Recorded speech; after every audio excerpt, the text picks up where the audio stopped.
নলবাৰীত পুনৰ বন্ধন বেংকৰ জালিয়াতিৰ অভিযোগ। পুনৰ জালিয়াতিৰ বিতৰ্কত নলবাৰীৰ বন্ধন বেংক। বন্ধন বেংকৰ বিৰুদ্ধে নলবাৰী সদৰ থানাত এজাহাৰ গ্ৰাহকৰ। লোন বিচৰা গ্ৰাহকৰ পান কাৰ্ড ব্যৱহাৰ কৰি লোন দিলে অন্য গ্ৰাহকক। বিতৰ্কই লগ এৰা নিদিয়া নলবাৰীৰ বন্ধন বেংক পুনৰ সোমাই পৰিছে বিতৰ্কত। গ্ৰাহকক জালিয়াতিৰে পূৰ্বে বহু বিতৰ্কত সোমাই পৰা নলবাৰীৰ বন্ধন বেংকৰ একাংশ কৰ্মচাৰীৰ বিৰুদ্ধে আহিছে পুনৰ জালিয়াতিৰ অভিযোগ। জিলাখনৰ পশ্চিম খাটাৰ কালাকুছিৰ যুৱক নুৰ মহম্মদ আলীয়ে 6 লাখ টকাৰ ঋণৰ বাবে বেংকটোত আবেদন কৰিছিল। 2024 চনৰ 16 নৱেম্বৰত যুৱকজনৰ সমস্ত নথি পত্ৰ লৈ ঋণৰ চেনচন পত্ৰ দিয়ে যদিও উৎকোচ দিব নোৱাৰাৰ বাবে তেওঁ ঋণ নোপোৱাৰ অভিযোগ আনে। আপনাৰ 6 লাখ টাকা লোন চেনচন হয়েছে, হওয়াৰ পিছত আপনাৰ কি হয়েছে তেখেতসকলে পয়সা বিচাৰিছে, পয়সা বিচৰাৰ কাৰণে পয়সা নিদিয়াৰ কাৰণে মোক লোনটো নিদিলে। 20-30 হাজাৰ টকা বিচাৰিছে।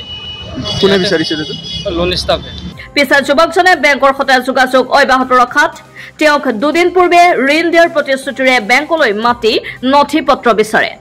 যুৱকজনৰ নথি পত্ৰ চাই হতবাক হৈ পৰে সকলোৱে।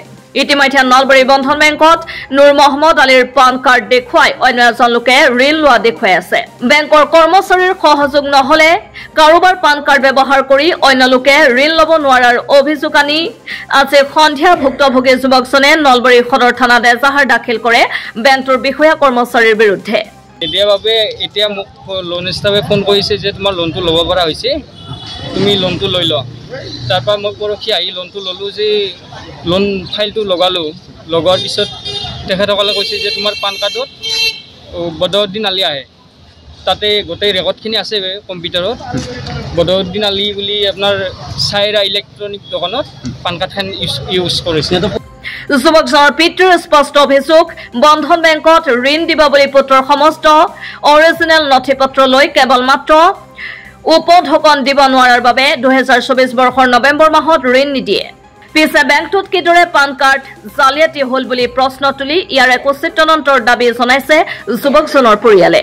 লোনৰ এপ্লাই কৰিছিলোঁ কোন বেংকত? বন্ধন বেংকত লোনৰ এপ্লাই কৰি ইহঁতে লোন 6 লাখ টকা চেনচন কৰিছিল, কিন্তু এতিয়া পইচাও বিচাৰিছিল ইয়াৰ পৰাই মোৰ আলোত, কিন্তু মই পইচাটো নেদা কৰা নাই। ইহঁতে লোনটো যেতিয়া নেদি পেলাই আকৌ মই কিবা কৰিম বুলি ইহঁতক কিবা কিবি কথা কৈ থাকোঁতে মোক কৈছে যে এটা কাম কৰক, আপোনাৰ পৰা পইচা কোনে বিচাৰে? লোন ষ্টাফে বিচাৰিছিল। ইহঁতক আগত লোন ষ্টাফৰ আমি নাম নাজানো, আহিছিলোঁ তেখেতসকলে লোনৰ হেৰি কৰি পেলাই মই এতিয়া দমদমি দিছোঁ যে মোৰ ল'ৰা কিয় পইচা গৈছে, লোনটো আমি ধাৰ মাৰিব লাগিব। কিন্তু সিহঁতক সেনেকৈ কথা কৈছে যে ল'ৰাক মাতি দিব, মোৰ ডকুমেণ্টছখিনি দি যাব। অৰিজিনেল ডকুমেণ্টছখিনি দিয়াৰ পিছত কিমান সময় কেতিয়া দিছিল? সিহঁতক অৰিজিনেল ডকুমেণ্টছখিনি 23/11 দিয়া গৈছিল।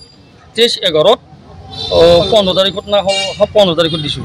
23/11 15 তাৰিখত দিয়াৰ পিছত ইহঁতক বন্ধন বেংকত নলবাৰী বন্ধন বেংকত দিয়াৰ পিছত ইহঁতে ডকুমেণ্টখিনি কি কৰিছে আকৌ বেলেগত তাতে পান কাৰ্ডখন কোনোবা মানে চাইৰা ইলেক্ট্ৰনিক দোকানত তাতে গিৰাকৰ নাম বদৰুদ্দিন আলী পান কাৰ্ডখন লোনত শ্ব' কৰিছে। তেখেতৰ পৰা পইচা খাই পেলাই লোনত পান কাৰ্ডখন শ্ব' কৰিছে। মানে পান কাৰ্ডখন মোৰ ল'ৰাৰ পান কাৰ্ডখন সিহঁতে লোনত বেলেগৰ লোনত শ্ব' কৰিছে। মানে বেলেগৰ এতিয়া মোৰ ল'ৰা লোন বিচাৰিলে ইয়াতে যদি লোন বিচাৰি আহে, কিন্তু ল'ৰাৰ পান কাৰ্ডখন মাৰি দিলে সিহঁতৰ বদৰুদ্দিন আলী আহে।